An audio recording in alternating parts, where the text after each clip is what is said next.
Welcome back, students. Welcome back to my online concrete technology classes. This is my seventh lecture in this series, that is for unit number 8, and the name of the unit is quality control of concrete. Okay, we already have learned many things about quality control, like concrete batching, concrete mixing, concrete placing, etc. Now today we will discuss about depositing or placing of concrete in formwork. ওকে, মানে আমরা আজকে যে টপিকটা নিয়ে discuss করব সেটা হচ্ছে concrete placement কিভাবে করতে হয়। আমরা ট্রান্সপোর্টেশন পর্যন্ত করে নিয়েছি, concrete batching, mixing, transportations. Okay, today we will discuss about placement or depositing of concrete into formwork. Okay, তার মানে ডিপোজিটিং মানে হচ্ছে কংক্রিট যে ঢালছি সেই ঢালার পদ্ধতি বা তার রুলস রেগুলেশনস কী আছে সেগুলো আমরা জানবো। Okay, and the method of placing concrete is very important and needs proper planning and careful study. মানে হ্যাপাজার্টলি করলে চলবে না, আর প্রপার প্ল্যানিং করে কংক্রিটটা প্লেসিং করতে হবে ফর্মওয়ার্কে। ওকে, যাতে স্ট্রাকচারটা আমাদের ডিউরেবল হয়, স্ট্রং হয় এবং দেখতে সুন্দর হয়, এটা আমাদের মাথায় রাখতে হবে। অ্যান্ড যদি এটা না করা হয় তাহলে সিরিয়াসলি কংক্রিটের ডিফেক্টস আসতে পারে, অ্যান্ড যেটা আলটিমেটলি কস্টিং এবং টাইম অফ রিপেয়ারিং, মানে যেটা টাইমটা লাগে রিপেয়ারিং করতে, সেটা কিন্তু অনেক বেড়ে যাবে। ওকে, এবার there are various factors that determine which type of concrete placement is most suitable for concreting and taken into considerations when choosing the method of concrete placement. সেগুলো কী কী আছে let us see. Firstly, type of construction, that is কীভাবে আমরা করছি, মানে horizontal স্ট্রাকচারে করছি না vertical স্ট্রাকচারে করছি, সেটা কিন্তু আমরা দেখতে হবে। অ্যান্ড সাইজ অফ কনস্ট্রাকশন, কত বড় কাজ হচ্ছে, অ্যান্ড লোকেশন, কোথায় কাজ হচ্ছে, weather condition such as cold weather or hot weather, মানে এক্সট্রিম ওয়েদার কংক্রিটিং আমরা করছি কিনা সেগুলো আমাদের খেয়াল রাখতে হবে। Now placing of concrete within small earth mould, এটা মানে হচ্ছে আমরা ফাউন্ডেশনের ক্ষেত্রে যে কংক্রিটিংগুলো করছি সেগুলো হচ্ছে, বা কলাম, এগুলো সব স্মল মোল্ডের মধ্যে আমরা কংক্রিটিংটা করছি। ওকে,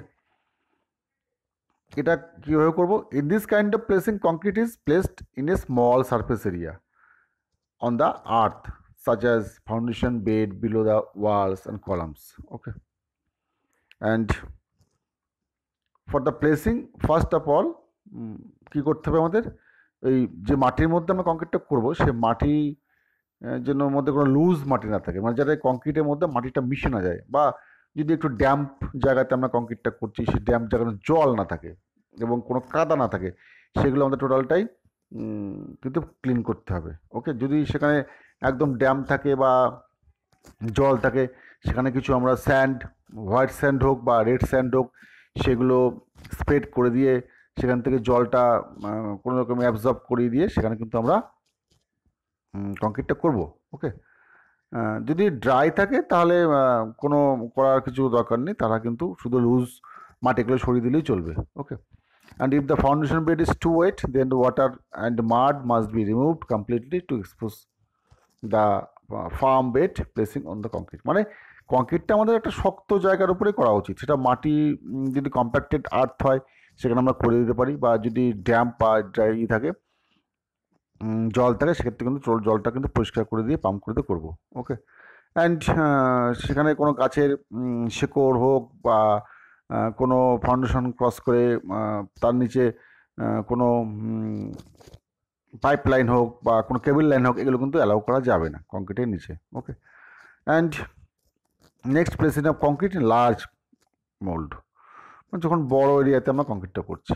in this type of placing concrete is placed in a large surface area on the earth surface such as road slab and airfield slab or timber plank from work. মানে এগুলো আমরা বড় ধরনের কোনো কাজ যখন হয় মনে করো রাস্তা হচ্ছে, পেভমেন্ট হচ্ছে, এয়ারফিল্ডে কোনো কাজ হচ্ছে, স্ল্যাব হচ্ছে, এগুলোর ক্ষেত্রে কিন্তু আমরা এগুলো করি। Okay, and in such concrete placement before concreting the ground surface on which concrete is placed must be free from loose earth। এটাও ক্ষেত্রেও একই, আমাদের সে ছোট মোল্ড হোক বা বড় মোল্ড হোক, প্রসিডিওর বা নিয়মকানুন বা ক্লিনিনেসের ব্যাপারগুলো সব একই থাকবে। ওকে, সেখানে কোনো লুজ মাটি না থাকে, কোনো ওয়েট কন্ডিশন না থাকে, ড্রাই থাকতে হবে জায়গাটা, যার উপরে আমরা কংক্রিটিংটা করব। Okay, and concrete is placed in alternative bays for construction of road slabs. মানে যেটা করা উচিত হচ্ছে অল্টারনেটিভ বেজে করা উচিত, মানে একটা বাদ দিয়ে একটা, এরকম সেগমেন্টে করা উচিত। ওকে, in this base there are contraction joints and dummy joints which are given for shrinkage. Concrete should be properly dumped and concrete pouring and dragging from place should be avoided। মানে কংক্রিটটা একবার যাতে জায়গার মতো প্লেস হয় সেটা আমাদের খেয়াল রাখতে হবে। and joint gap are filled with wooden husk or bitumen to prevent deterioration। Joint যেগুলো ক্রিয়েট হবে সেই জয়েন্টগুলো কিন্তু বিটুমিন বা উডেন হাস্ক দিয়ে, উডেন হাস্ক মানে হচ্ছে তোর ওই কাঠ কাটার পরে যে ইয়েগুলো পাওয়া যায়, দ্যাট ইজ উডেন হাস্ক, সেগুলো দিয়ে কিন্তু আমাদের ফিল্ডগুলো, গ্যাপগুলো ভরতে হবে। ওকে, আর next placing of concrete in layers. কংক্রিটগুলো আমরা লেয়ারে কী করে করবো? ওকে, in this concrete placement concrete is placed in layer by layer actually, and this type of placement is used when concrete is placed in great thickness such as mass concreting, construction of dam, concrete abutment or pier। মানে যেখানে মাস কংক্রিটিং করছি, কংক্রিটের thickness normally কী হয়, আমাদের স্ল্যাবের ক্ষেত্রে thickness হয় 150 mm বা 200 mm।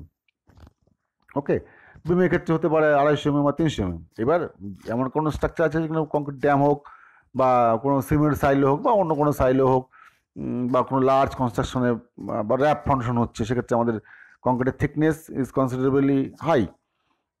সেক্ষেত্রে কিন্তু আমাদের লেয়ার বাই লেয়ারে করতে হবে, একবারে কিন্তু পুরোটা কংক্রিটিং করা যাবে না। ওকে, the layer thickness depends upon the various things like degree of compaction of concrete using reinforced concrete or plain concrete। এবার লেয়ারের থিকনেসটা ডিপেন্ড করছে কিসের উপরে, কী ধরনের কাজ হচ্ছে, whether it is পিসিসি মানে প্লেন সিমেন্ট কংক্রিট, না তার মধ্যে রেনফোর্সমেন্ট রয়েছে মানে আরসিসি। ওকে, এবং কী টাইপের কম্প্যাকশন আমরা করছি, হ্যান্ড কম্প্যাকশন করছি না মেশিন কম্প্যাকশন করছি, এগুলোর উপর ডিপেন্ড করে লেয়ারটা। And generally thickness of reinforced concrete is about 15 to 30 centimetre, মানে 150 থেকে 300 মিলিমিটার পর্যন্ত হওয়া উচিত। And the thickness of PCC এটা হচ্ছে 350 to 450 মিলিমিটার। ওকে, মানে several such as layers may be placed in succession to form one lift, and concrete should be placed quickly enough to avoid cold joints। cold jointsটা কিন্তু আমাদের avoid করতে হবে। ওকে, and before placing of concrete the surface of the previous lift is cleaned carefully with the water jet and scrubbed by wire brush made rough by removing all the lateness and loose materials so that proper bonding can occur between two layers। যদি আমরা একটা layer করার পরে অনেকক্ষণ পরে বা অনেকদিন পরে আমরা সেকেন্ড লেয়ারটা করি, তাহলে নর্মালি আগের লেয়ারটা কী হয়, সেট হয়ে যায়। এবার সেট হয়ে গেলে পরে তারপরে কংক্রিটিংটা ডিরেক্টলি করা ঠিক নয়, তার জন্য আমাদের একটা সারফেস প্রিপারেশন দরকার। সেটাই কীভাবে করতে বলা হয়েছে, সারফেসটা ক্লিন থাকতে হবে এবং সারফেস রাফ সারফেস থাকে, মানে স্মুথ সারফেস যেন দেওয়া হয়, সেটা ওয়্যার ব্যাস দিয়ে রাফ করা হোক বা অন্য কোনো উপায়ে রাফ করা হোক, সেটা কিন্তু আমাদের করতে হবে। আদারওয়াইজ কিন্তু আমাদের বন্ডিংটা ঠিক মতন হবে না ওল্ড কংক্রিটের সঙ্গে নিউ কংক্রিটিংয়ের। ওকে, নাও এটা ড্যাম দেখানো হয়েছে, ড্যামের কীভাবে কংক্রিটটা লেয়ারে করা হচ্ছে সেগুলো দেখানো হয়েছে। Okay, next placing of concrete within formwork. এবার ফর্মওয়ার্কের মধ্যে কী করে আমরা কংক্রিটটা করবো। অ্যান্ড ফর্মওয়ার্ক মানে হচ্ছে shuttering. Formwork is temporary mould into which concrete is poured at formed.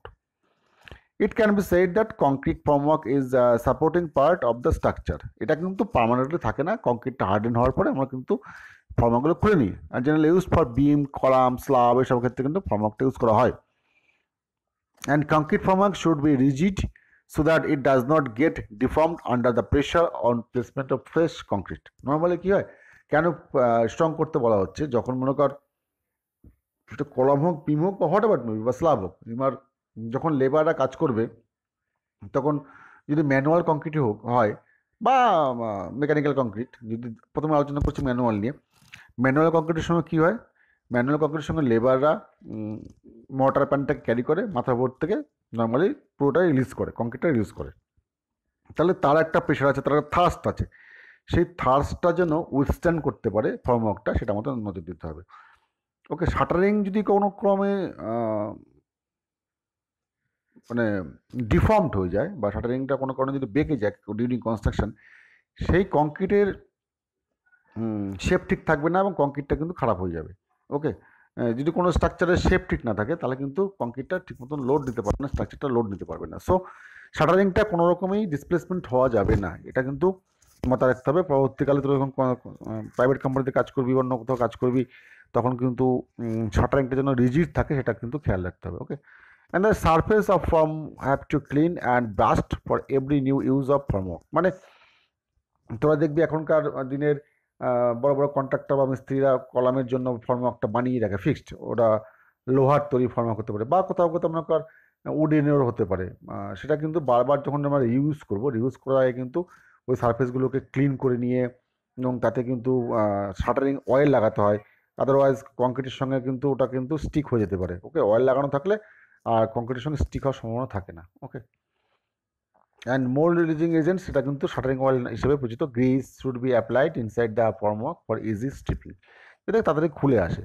And the Joints between planks and plywood or sheets must be properly and effectively plugged so that concrete slurry will not leak during the compaction and vibration. Concrete slurry মানে কংক্রিটের মধ্যে যে সিমেন্টের স্যান্ডের paste, সেটা যেন কোনো ক্রমে বেরিয়ে না আসে সেটা কিন্তু আমাদের লক্ষ্য রাখতে হবে, সেভাবে আমাদের ফর্মওয়ার্কটা বানাতে হবে। ওকে, and next, if reinforcement is provided, then it should be correctly tied and placed, having appropriate cover, and reinforcement should be clean and free from dirt, oil, etc.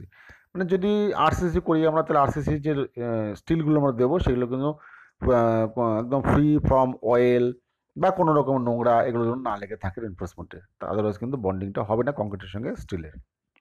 Generally difficulties arise when the concrete is to be poured from a greater height, like placing of concrete in the column. It is likely to segregate or block the space to prevent further entry of the concrete. যদি অনেক height থেকে কংক্রিটটা পোর করা হয় বা concrete ঢালা হয়, normally দেখবেন অনেক ক্ষেত্রে তোদের বাড়ির আশেপাশে দেখতে পাবি যে মিস্ত্রি যখন কাজ করছে কলামটা লাগাচ্ছে, কলামের যে ফিক্সড শাটারিংগুলো হয় ওরা স্টিলের যেগুলো বানিয়ে রাখে সেগুলো 3 মিটার হাইট পর্যন্ত তারা করতে থাকে। That is not recommended at all. 3 meter পর্যন্ত করলে তার উপর থেকে কংক্রিট ঢালতে হবে। ওই উপর থেকে ঢাললে যখন নিচে এসে পড়বে তখন তো কংক্রিটের মধ্যে থেকে পাথর একদিকে চলে যাবে, বালি একদিকে চলে যাবে, সিমেন্ট একদিকে চলে যাবে, সেগ্রিগেট হয়ে যাবে পুরো কংক্রিটটা।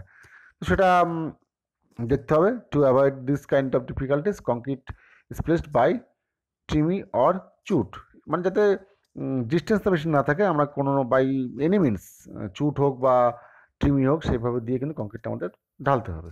ওকে, and next under water concreting. Under water কংক্রিটিংটা কী জিনিস? Under water concreting is various methods available for underwater concreting, such as the bottom damp,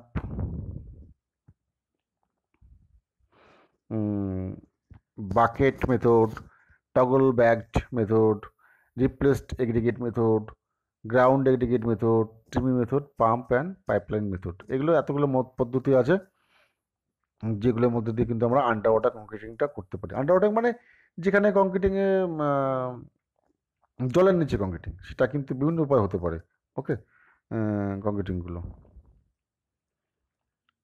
Now today let us see another video if it is run.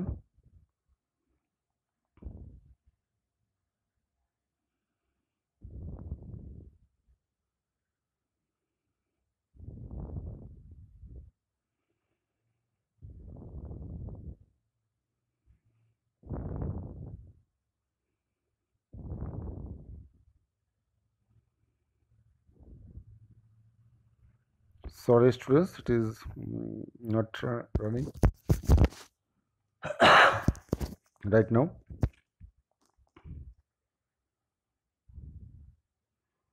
Okay, I will try again later, then discuss next topic.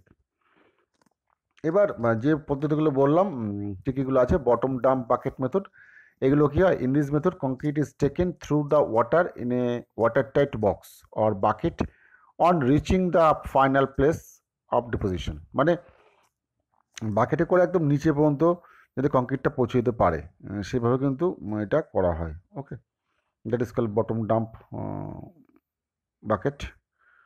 And toggle bags method, toggle bags method can be considered as one of the oldest method. এটা আগে use করা হতো under water কংক্রিটের ক্ষেত্রে, কিন্তু এখন TIMI method এসে যাওয়ার পরে টিমি মেথডটাই সব থেকে বেশি ইউজ করা হয় আন্ডার ওয়াটার কংক্রিটিংয়ের ক্ষেত্রে। Okay, and in some situations dry or semi dry mixtures of concrete, that is cement, fine aggregate, মানে যদি নিচের জলটা আমরা পুরোপুরি রিমুভ করতে নাই পারি, তাহলে আমরা ড্রাই কংক্রিটটা ইউজ করতে। ড্রাই কংক্রিট মিনস আমরা জল দেবো না, বাকি সব ইনগ্রিডিয়েন্টসগুলো দেবো, that is cement, sand, coarse aggregate, fine aggregate, এগুলো দিয়ে মিক্সিং করে আমরা নিচে আন্ডার ওয়াটার কংক্রিটটা করবো।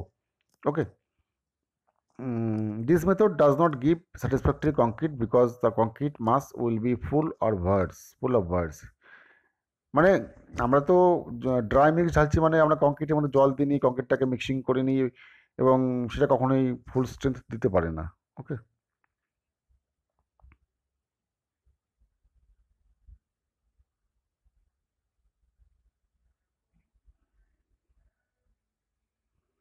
And next prepared aggregate method, preplaced aggregate method, grouted aggregate method. এটা একটা আগে আগে চলতো, এগুলো এখন খুব একটা করা হয় না। Prepared aggregate method, it is use when the normal under water concreting placement is difficult. সেক্ষেত্রে এখানে করা হয়, কিন্তু এখন দেখ এখন টিমি মেথড চলে আসাতে টিমি মেথড দিয়ে সব কিছু করা হয়। Okay, the forms are used for this method and it is packed with well graded aggregate, মানে এগ্রিগেট দিয়ে প্যাকড করা হয় এটাকে পুরো নিচটাকে। Then cement mortar grout pipe is injected, মানে এটা কংক্রিটটা অতটা স্ট্রেংথ দেয় না, ডিউরেবল হয় না। ওকে, মানে আগে এগ্রিগেটটা দিয়ে পরে আমরা সিমেন্ট মোটরটা অ্যাড করছি থ্রু পাইপ। ওকে, সেভাবে করা হয়। In this method less cement mortar is required for concreting because aggregates are packed densely then the ordinary concrete, মানে এগ্রিগেটটাকে আমরা কম্পাকশন করে দিচ্ছি আগে। ওকে, নেক্সট ট্রিবি মেথড, এইটাই সব থেকে ইম্পর্টেন্ট মেথড, ট্রিবি মেথড, এটা এবং খুব popular method. Tremie method is used for under water concreting placement and below the ground level concrete is placed. Okay, in the TIMI method concrete is placed by gravity, মানে TIMI মেথডটা কি কিছুই না, একটা বড় funnel লাগানো থাকে, নিচে কতগুলো পাইপ লাগানো থাকে, পাইপ একটা বা একাধিক লাগানো থাকতে পারে কাপলিং করে।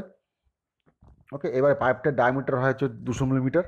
আমরা যদি অনেক ডেপথে কংক্রিট করি, মনে করি জলের নিচে হোক, বা নর্মালি টিমি মেথড দিয়ে পাইল কংক্রিটে খুব কাজে লাগে, মানে পাইলের ডেপথ অনেক বেশি হয়, পাইলের মধ্যে 10 মিটার, 15 মিটার, 20 মিটার হতে পারে।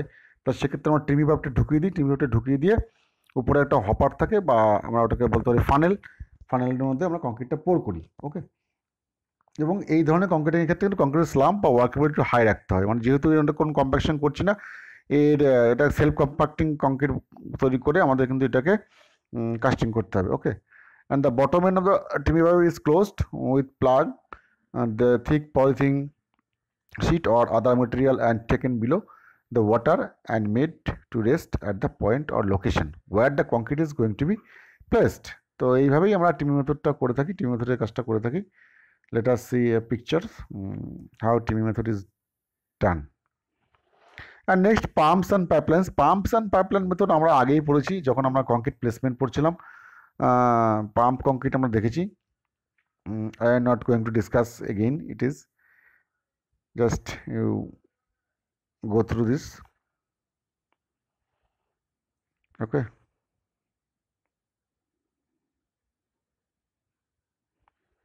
পাম্প মেথড, পাম্প আমরা যেটা পড়েছিলাম আগের দিনকে, পাম্প একটু ডিসকাস করেই দিই। পাম্প হচ্ছে একটা কম্প্রেসার পাম্প থাকে এবং তার সঙ্গে পাইপলাইন সিস্টেম করে যেখানে কংক্রিটটা করা হবে সেখানে পাইপলাইনটা নিয়ে যাওয়া হয়, এবং তার লাস্টে গিয়ে একটা হোস লাগানো থাকে, মানে ফ্লেক্সিবল হোস, রাবার হোস, যেটা ওটা ফ্লেক্সিবল হয়, কারণ বাকিগুলো তো লোহার থাকে, যে পাম্পগুলো পাইপগুলো লাগাচ্ছে, তাহলে যদি লোহার থাকে তাহলে কংক্রিটের মুভমেন্ট করতে পারবে না, যেখানে দরকার সেখানে যাবে না, একমাত্র হোস লাগালেই সেটা কিন্তু একমাত্র হবে। তো কি হয়, কম্প্রেসার, তার সঙ্গে থাকছে পাইপ, এবং কম্প্রেসারের মধ্যে একটা হপার থাকে, সেখানে কংক্রিটটা রিয়েলি পোর করা হয়। সেই কংক্রিটটা পোর করা হতে পারে বাই ট্রানজিট মিক্সচার বা এনি আদার মিনস। তাহলে কংক্রিটটার মধ্যে পড়ছে, সেই কম্প্রেসারটা পাম্প করে একদম কনস্ট্রাকশন সাইটে কংক্রিটটাকে পৌঁছে দিচ্ছে। This is pumping concrete. Okay, বা এবার পাম্পিং কংক্রিটের একটা মুশকিলটা হচ্ছে এর জন্য আলাদা করে ডিজাইন করতে হবে। পাম্পিং কংক্রিটের জন্য নর্মাল কংক্রিট ইউজ করলে চলবে না, এর স্লাম্প বা এর কংক্রিটের মিক্সিং, এর রেশিও, এটা আমাদের অ্যাকর্ডিং টু ডিজাইন আমাদের কিন্তু করতে হবে। ওকে, আদারওয়াইজ কিন্তু পাম্পগুলো চোক করে যাবে, পাম্পগুলো ব্লক হয়ে যেতে পারে। Okay, and next special concrete placement, that is slip form technique. Slip form technique কী জিনিস? এটা হচ্ছে continuous placement and consolidation of concrete. In this technique concrete is required বা concrete are poured into a continuously moving form. মানে তোর দেখে থাকবে যেখানে আমার জলের ট্যাঙ্ক তৈরি হয়েছে বা চিমনি তৈরি হচ্ছে, স্লিপ ফর্ম মানে হচ্ছে শাটারিংগুলো, ধর আজকে কংক্রিটিং করলো, আবার কিছুটা শাটারিংটা তুলে দিল, সবগুলো একসঙ্গে করে তুলে দিল, আবার কিছুটা করলো, এভাবে করতে করতে করতে শাটারিংটা খোলাই হয় না আলটিমেটলি, ওই কিছুটা করে করা হয় আবার তোলা হয়, কিছুটা করা হয় তোলা হয়। Okay, now slip forming is used both for vertical construction such as tall structures, chimney, silo, water tank, এগুলো আর রোড পেভমেন্টও করা হয়। ওকে, and in slip forming method concrete is continuously placed, compacted and formwork is dragged up by number of hydraulic jacks. Okay, জ্যাকগুলো থাকে যেগুলো ফর্মওয়ার্কটাকে lift করা হয়। ওকে, and the rate of dragging slipping of the formwork is vary and it will depend upon the temperature and strength of development of concrete to withstand without the support of the formwork. যেহেতু আগের কংক্রিটটা যদি harden না হয় তারা কিন্তু পরেরটা করতে পারবে না, কারণ যেহেতু এর উপর লোড চাপাচ্ছি আমরা। ওকে, and in this case low slump of concrete is used for slip form technique. This is the picture of slip forming. Okay, and next shortcut and garniting. Shortcut এবং garnitingটা কি জিনিস? In shortcut method, shortcrete and garniting, shortcrete and garniting.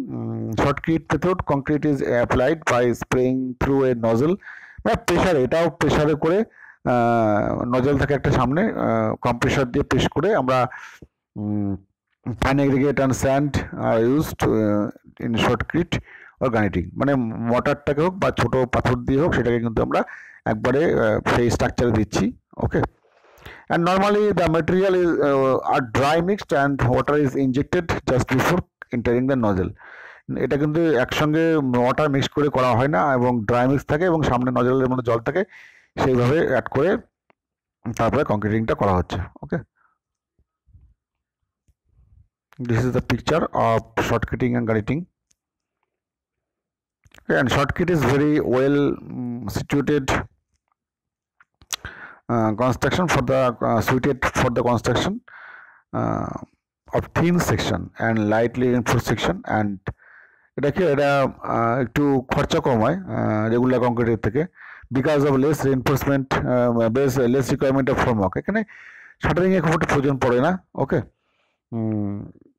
and placing of concrete is very important for construction quality, hence it is necessary to take particular care in all technical and climatic parameters. এগুলো কিন্তু আমাদের মাথায় রাখতে হবে, technical এবং যেখানে করছি সেখানকার ওদের কন্ডিশন কী আছে। ওকে, সেগুলো তো মাথায় রাখতে হবে। And some precautions to be taken while placing of concrete, এটা আমাদের মাথায় রাখতে হবে। সেগুলো কি কি? Concrete should be placed in horizontal layers, not thicker than 30 to 45 centimeter for mass concrete and 15 to 30 centimeter for RCC.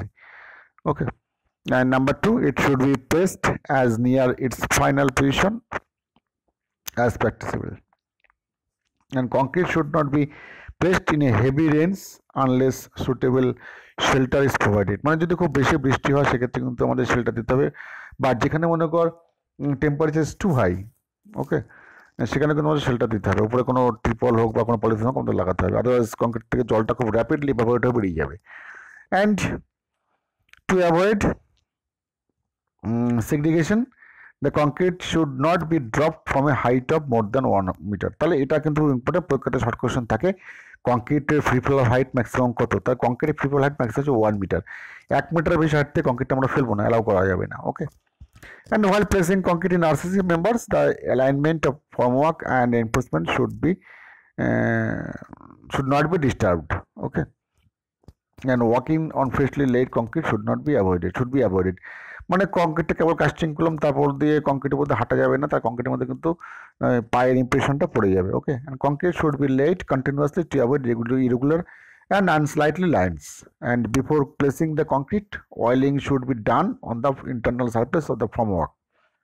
এটা আমি আগেই বলেছি, এই ওয়েলিংটা মানে হচ্ছে শাটারিং অয়েল, সেটা গ্রিস লাগানো যেতে পারে বা অন্য কোনো অয়েল লাগানো যেতে পারে, সেটা করা যেতে পারে। ওকে, অ্যান্ড এই অয়েলটা লাগাই কারণ যাতে কংক্রিটটার সঙ্গে স্টিক না হয়ে যায় বা চিপকে না যায়। Okay, and number 9, concrete should reach all the corners of the formwork. Concrete সব জায়গাতে পৌঁছতে হবে, মানে ফর্মওয়ার্কের এক জায়গায় কংক্রিট থাকলো, এক জায়গায় থাকলো না, পরে রিমুভ করলে কিন্তু হানি কম্পিং তৈরি হয়ে যাবে। Okay, and number 10, no nails, boards etc should be projected beyond the surface formwork. মানে যদি ফর্মওয়ার্কটা কাঠের তৈরি হয় তাহলে কিন্তু কোনো যেন পেরেক বা কোনো কিছু বেরিয়ে না থাকে, তাহলে কংক্রিটের মধ্যে ঢুকে যাবে। পরবর্তীকালে যখন at the time of removal, it will be very difficult to remove formwork from structure. Okay, in narrow columns with large number of lateral ticks, blockages due to concrete stuck on reinforcement should be looked for removed. এটা কিন্তু আমাদের দেখতে হবে। ওকে, and before placing concrete, formwork joints should be checked to avoid bleeding. মানে ফর্মওয়ার্কে যদি আমরা বানানো হয় বা কাঠের হোক বা লোহারই হোক বা যারই হোক, সেটা কিন্তু দেখতে হবে মানে ওয়াটার টাইট হয়েছে কিনা। মানে কংক্রিট ঢাললাম, তার মধ্যে জয়েন্টগুলো থেকে জল বা পেস্টগুলো যদি বেরিয়ে আসে তাহলে কিন্তু কংক্রিটের স্ট্রেংথ কমে যাবে। ওকে, সেটা কিন্তু আমাদের মাথায় রাখতে হবে। তো this is all about placing of concrete or deposition of concrete. Okay, and to the this students, and next day I will start concrete compaction. Thank you for watching my video.